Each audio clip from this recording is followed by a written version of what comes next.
I think on the issue of my personal story, I was born in UTH. I went to Nkwazi school. And then from there, Botswana for secondary, England, university in England. And I wanted desperately to get to America. But my young brother, who was at Imperial College in London, said, no, stay with me until I finish, then you can go to America. So I became a banker. I went into the city in London. From London, I went to India on an attachment, India back to London, Kenya, and then Zambia. And I was with several banks in Zambia, starting with Grindlays Bank, which is now Stanbic, Meridian Bank, which was very interesting, and then Barclays Bank, where I finished my banking career. But I stayed in the corporate finance world and became a consultant with a firm called DCDM, which represented Arthur Andersen and Accenture. So I did that for about 6 years.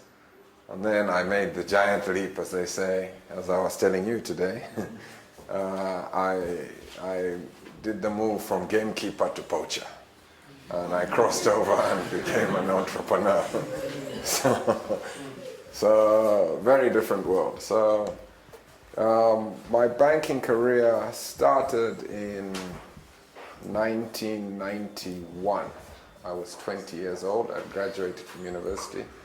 I remember my bosses at 21 hours saying, "Why are you looking impatient?" I said, "It's my 21st today." So I knocked off at 21:30. Through to the consulting ended about 2006. So that was my career span as a gamekeeper, and from 2006 to date as a poacher. So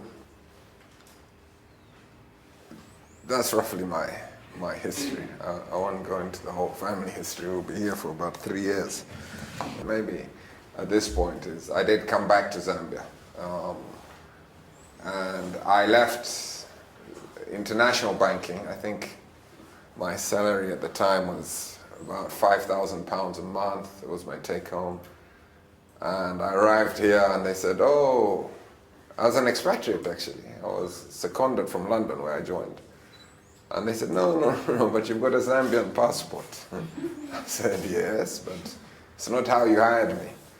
And my salary, well, they said, actually told me in London, my salary was, my take home was the equivalent of $110 a month. So I went from £5,000 a month to $110. But if I had to do it again, 100% I would do it again. I think it wasn't nice earning $110 a month, but that was the market at the time. And I think I've had many opportunities to return to England, America, South Africa, and I have absolutely no interest for several reasons. Partly my parents, my mother and father, ingraining in me that we all have an obligation to develop Zambia and not take the first opportunity to bolt and develop someone else's country. And also here you make an impact. The third one, which is my own personal one, is this is where the opportunity is.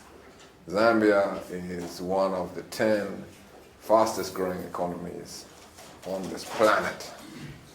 And you'll hear some of the naysayers saying, yes, but it's from a small base. It doesn't matter. Growth is growth. And it's very, very difficult. When I entered into the London market, it was just before Black Friday. It was Black November. It was Black Friday in November. And there was the whole financial meltdown in England, people jumping out of buildings and so on. So I've seen the first-hand effects of negative growth, of collapse. The 90s here, we had the real struggle with inflation. But when you're in an environment like we are now, today, in Zambia, you have every opportunity. As a gamekeeper, I was very structured, primarily focusing on corporate finance. I can talk to you about mezzanine structures, I can talk to you about term debts, DFIs, anything you want in the finance world, in debt structuring, invoice discounting, factoring, even slightly into derivatives, as you, you heard me today. So that really was my world. I still consider myself a banker. When Silumesi said, no, we want to talk about entrepreneurship, it was a bit odd for me. It wasn't, I've still got my gamekeeper roots. So the move back to Zambia was the right one for me. My brother made the same move, actually earlier than me. And there's no doubt that for anyone who wants opportunity, who wants to do something, do not look outside here. You're in the home of opportunity. From a banker, I started with a residential development, Mukamunya, on the Leopards Hill Road. I went into Leopards Hill Memorial Park. We tried to get into a big shopping mall in Makeni. We got quite far. SI33 came in. We had to pull out. SI33 went away. The downsides. And then I've got a power station, which we're building in Western Province in Sioma. No link to my cousins. But if you go anywhere in the world, anywhere, and you ask someone to have that wide a field of business interests, it's next to impossible. And why is it possible in Zambia? Because the opportunity is here, and the only issue is if you want it. And I didn't grow up thinking, oh, I want to own a graveyard. The graveyard came about as a personal issue. My grandfather and my late grandfather, my late adopted brother were in Old Leopards Hill. I had 20 plots, most of which have just been taken and buried in. They were stealing things from my grandfather's side. It was just horrific. So I decided I needed to find a little plot. So preferably near the cemeteries, because as they say, a lot of businesses are found as a regular expression, not in my backyard. People don't want a graveyard in their backyard, so I knew we had to be close to those cemeteries so people couldn't object to. If I bought a little quarter acre, half acre for a family plot, and the neighbor said no, I say, how can you complain? There's 250,000 of our relatives buried right across the road. What's 10, 20 Phiri is going to make it, and Maboshes going to make a difference? What we found was 80 acres of an ex-hold farm in the middle. Now there's a lot of us Phiris and not so many Maboshes. 80 acres was too much. So I took the idea, the personal idea, of saying, this is what I want to do in a half acre plot. I said, well, if we need it, surely everyone else will need it. Just that standard, that respect, that. And so we started the process. And I'm sure like many people who've come up to me saying, no, I'm also starting. I also had the impression it was relatively easy. To put it into context, we've probably spent on infrastructure, surveying, and developments in there to date about $5 million to establish it. Now, as much as I'd like to have $5 million in my pocket, I didn't. So I had to go and find an equity investor. And I pulled in that equity investor. It was an English private equity firm. We negotiated a package. Effectively, it took half the equity. We took the other half, and we pulled the whole thing together. One thing you discover in the planning stages, because you have this nice romantic notion, we'll plant some grass, I cut a path, and then we can drive up and down, and it's not like that. We have currently, when we started, it certainly wasn't like that. We had probably in the first 6 months of operations, it'd been 2 years to get to that point, we'd be lucky if we had 6 burials, 1 a month in that first 6 months, which is, again, where I'll come to an issue of patience, endurance, and understanding that your model might not convert immediately. We might get there, but it's not going to be straight away. It's very easy to put the projections. No, we're going to have 10 a day, and this is how it's going to start, and by the end of the year, I'll have paid my Congoles, and everything will be fine. And actually, it wasn't like that. So we were actually projecting 4 a day. We were at 6 and 6, 1 a month for the first 6 months. But what we had done is the planning. We understood that at one point we would get to 10 plus a day. And when we speak to the engineers about the roads, we realize that we can't just clear the grass and cut the shape. We actually had to make what turned out to be the same as a national road. Our presidents currently, present and past, enjoying building roads. I had to do the same thing, except I just couldn't afford the tar on top. But that was because now we have 50,000 visitors a month, most of whom come in buses and trucks. So that road had to be planned, it had to be built, and it had to be paid for then. I couldn't now start saying, oh, okay, I need to come in and pull in the graders and dig up the road. It just couldn't work now. It had to be done then. That's why we had to raise the money then. A lot of that money went into that. The surveying, again, it was about detail. We can provide a differential GPS point for the center and 4 corners of every single grave in there. And there's about 60,000 graves. But that's the detail you need to get to. Once we had surveyed everything, we had laid everything out, we called in the surveyors again, and we found one peg out. It was out, I think it was no wider than this tile. But by the time, at the source, by the time it had worked its way through, I think we would have lost over 1,000 graves just from a small mistake at one end. And so that detail of planning and all of those things and the expense of doing it and getting the environmental permissions and all of those things is where the pain came in. But once the issue with entrepreneurship, I suppose, is that stubbornness. You have to make the decision, and once you're down the road, you go down the road. It's not going to be quick. It's never going to be.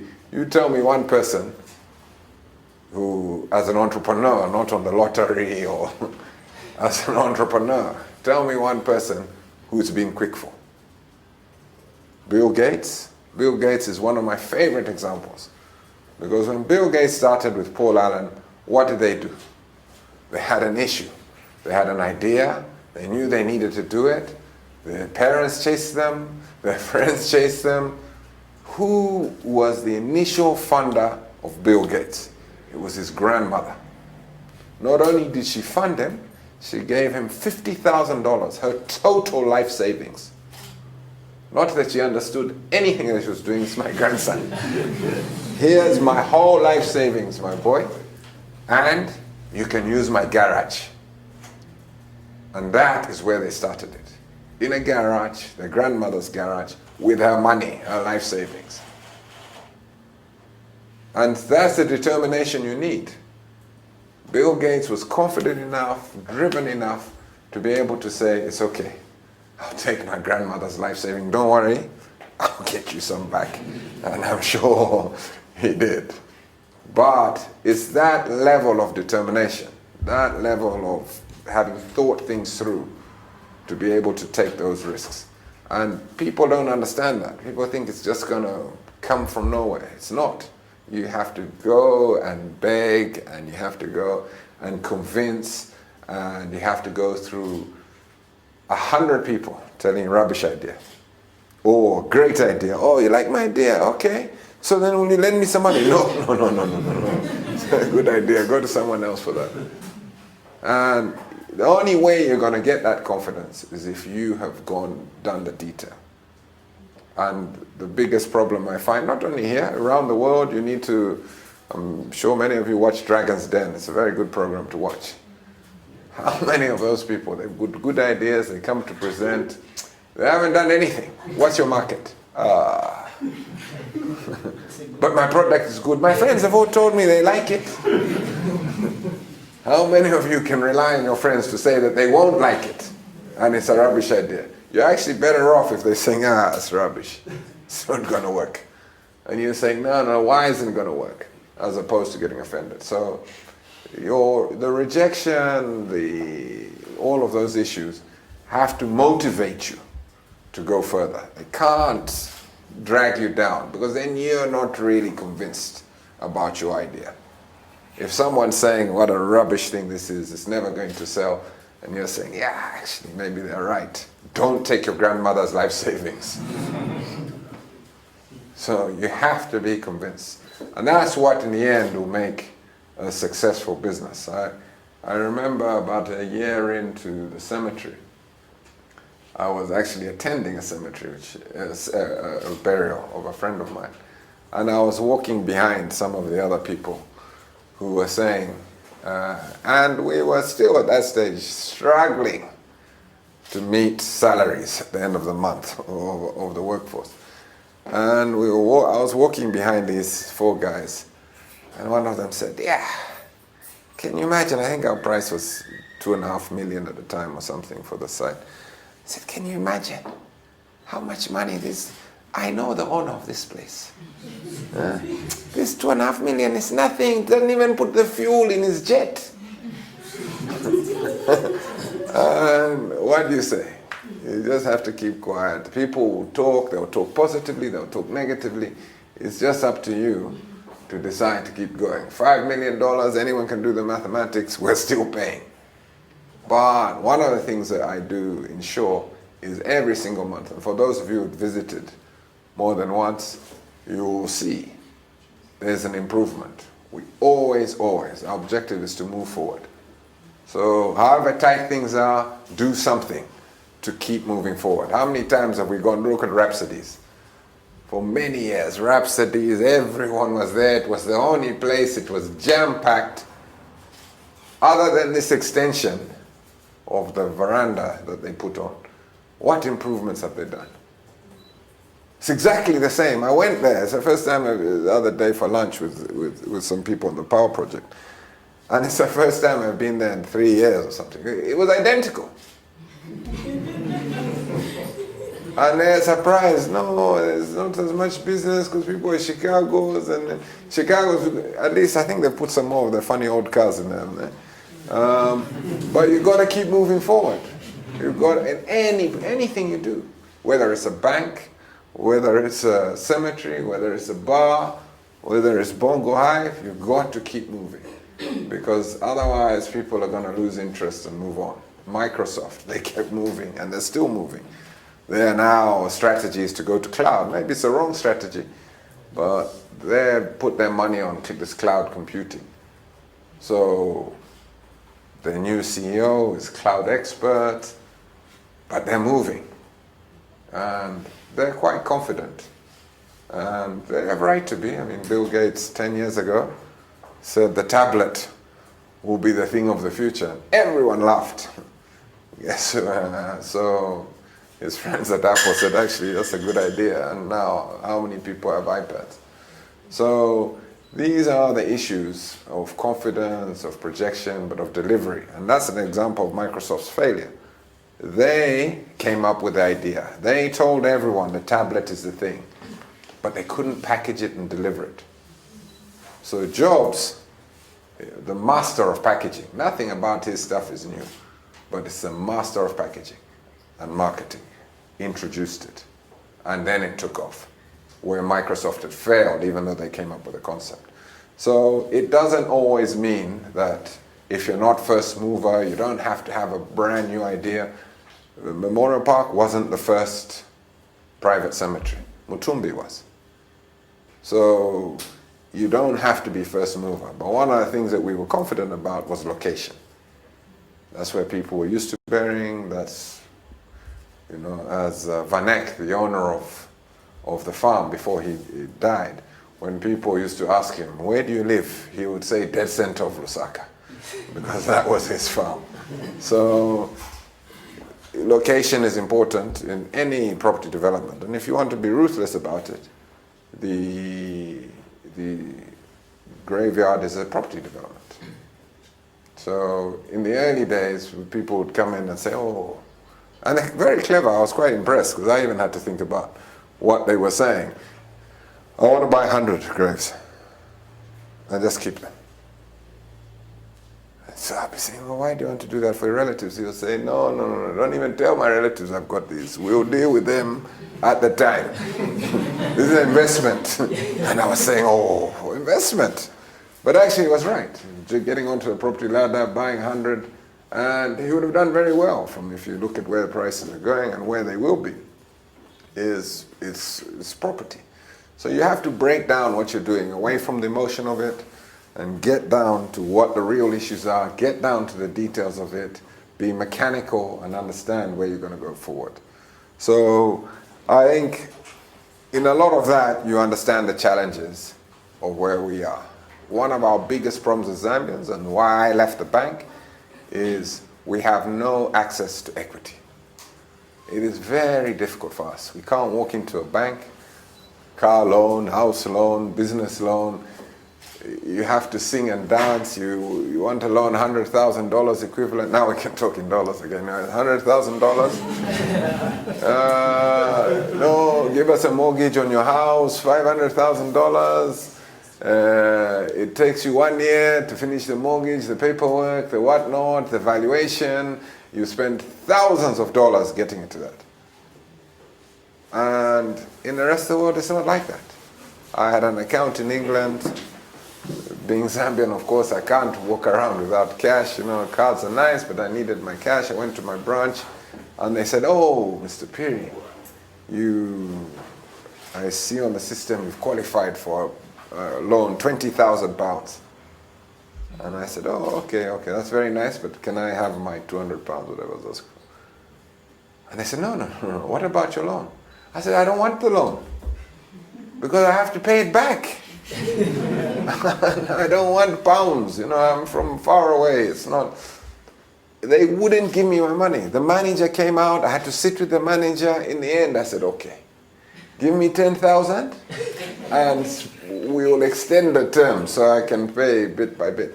But they were shoveling it down me. I didn't even live there. Barclays here, on the other hand, same bank, and I used to work for them. Even $1,000 is going to be an issue. An overdraft of 100,000 kwacha, in those days, 100 kwacha now, is a song and dance. So it remains our biggest hurdle, is equity. But that doesn't mean we can't overcome it. We can overcome it. The question is, how much do we want to? Bill Gates had the same equity problem. He couldn't raise the money. The banks weren't interested in this IT whatnot. No. Out. His parents didn't want. He couldn't raise the money, which is why we go back to grandma, the equity provider. Probably the most successful venture capitalist ever. But that's what we've got to understand, is those are our restrictions, and how do we overcome them? One of them is bringing in partners. Bijoy, who runs Net One and who was with me since he was 16, wanted me to stress this point about partnerships and so on. And there's, I suppose, two things to it. Personally, in many ways, I wish I started business much younger. But because it's a question of time. You need the time. The fight will go on. You're not going to be 1 year, it's Bahamas every holiday, Joburg on the weekend to buy some vegetables from Woolworth's vegetable section. It's not going to be like that. It's going to be a long grind. And if I started that when I was younger, maybe by now I'd be enjoying more. Like I was looking at Bijoy. He started when he was 26. But then he did his apprenticeship. He started with me when he was 16. And he came to work for me at DCDM at 16 and studied his ACCA, which he paid for from his work. And left at 26. So he had 10 years of that apprenticeship. And the discipline that you learn from the work environment is very important in how it translates. It's two different worlds, gamekeeper and poacher. It's two different worlds. But there's a discipline that you learn. And you need that discipline. Because if you don't have it, there's some people who do it without having gone into that structure. But there are very few. You look at some of Zambia's most successful people, where they've been in that discipline structure. Lawrence Sekutua, George Sokota, Guy Phiri. My brother just left Engine a year ago. So those structures are very important to learn. It's not to be scoffed at. And for some people, Tamanga life is just not for them. It's just not for them. And there's nothing wrong with that. Again, you look at some of the most successful people in the world, they work for others. They have shareholders to report to, boards to report to, they're big CEOs.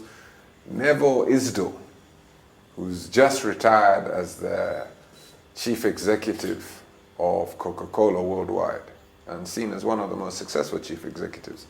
I think he was 10 years plus as chief executive. He was educated at Lusaka Boys. Considers himself Zambian. And it's from here. And where did he start? He got his first job, I think, in Kitwe or Chingola, selling as a salesman on a Coca-Cola truck. And he became CEO. He used to fly in his big jet because he's become a vegetarian, no leather. So even the cars which had to pick him up, Coca-Cola were struggling to find a nice car with no leather. But he got to that level. He got to that level and is extremely successful and extremely wealthy. So it's not to be scoffed at. You have to know what you want and what works for you. Probably for me, I needed that extra time of discipline. My father, it turns out, I found out much later, when I started work in London, he used to call my bosses. He was at university at Oxford with a lot of them. So he used to call them and say, did my son pitch up for work today? And I kept saying to him, why are you asking that? He said, I'm telling you, 2 weeks he'll be gone. He just won't turn up. Then I made it through the 2-week mark. 2 months he'll be gone. And it was 15 years later. I remember I was 35. I was in a taxi with him in London. And I was speaking to someone in Zambia about some debt structure. And I said, anyway, with my father, he gets annoyed when I'm talking on the cell phone, so I'll call you back in 5 minutes. Having given them a brief summary of whatever product it was. And he looked at me and said, oh, actually, maybe you do know what you're talking about. I said, okay. maybe, Dad, maybe. So it's you to decide. And it was probably for me the right way around. Probably if I had started what I was doing now, I wouldn't understand the discipline, I wouldn't have the structure, I wouldn't have some of the knowledge, especially to raise the levels of debt we're doing. The Western power now is a different quantum. The feasibility study alone, I've just come back from London last week, and I hate traveling now, by the way, so I'm one of those people when they come off the planes, touches the soil, I'm happy to be back home. And the feasibility study alone will cost $5 million. To finish will cost $5 million. We're $5 million in, we've got $5 million to go. That's feasibility. The project cost itself is estimated between 200 and 220 million US dollars, of which 40 to 50 million dollars is equity, which we have to raise. Hopefully, we'll have ZESCO on board. We've already started talking to ZESCO, and maybe with their bond or the next bond, they'll have some equity available to come in. But we're negotiating that 40 million now, 40 to 50 million, and then the debt detail will come later on. But it's the same effort, whether it's Bill Gates' $50,000 or whether it's $50 million. It's the same amount of effort. And you have to go through the loops.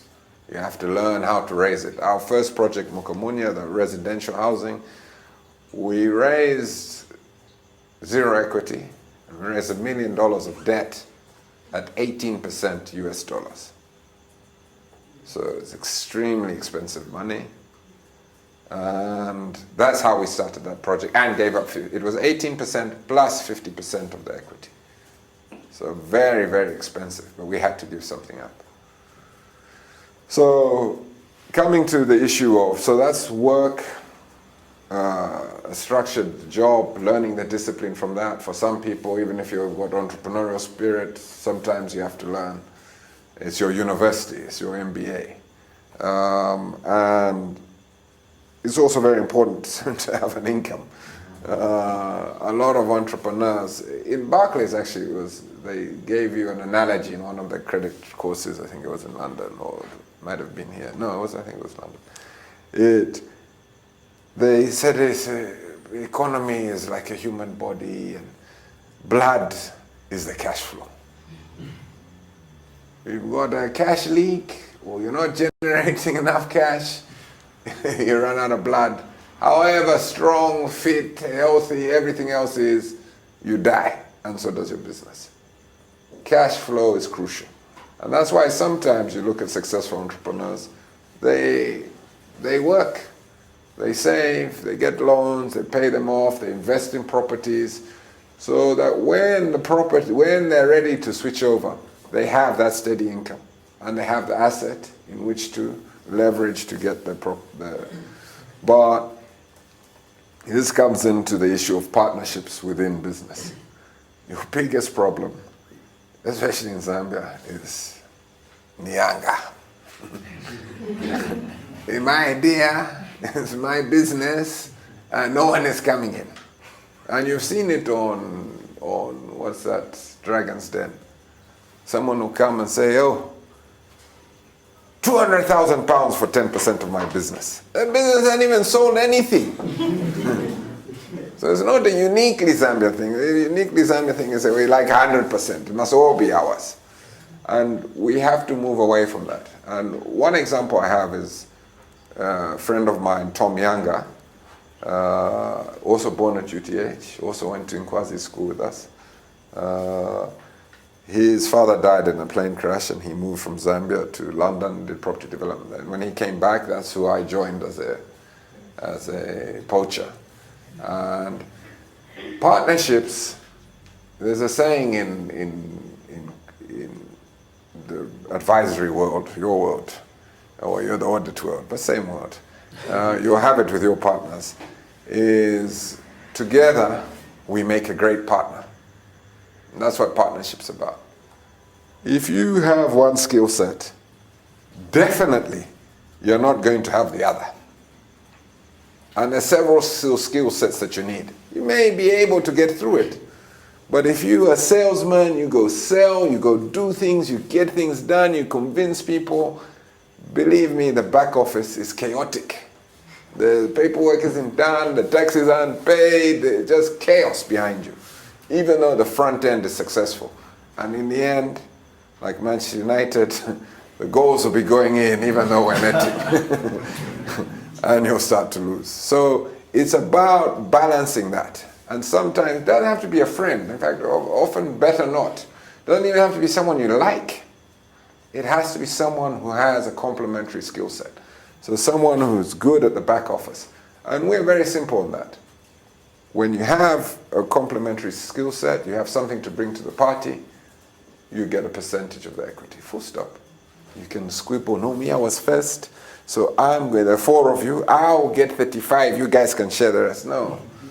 Okay, we're four of us, we've each got something to bring to the party, 25% each, finished.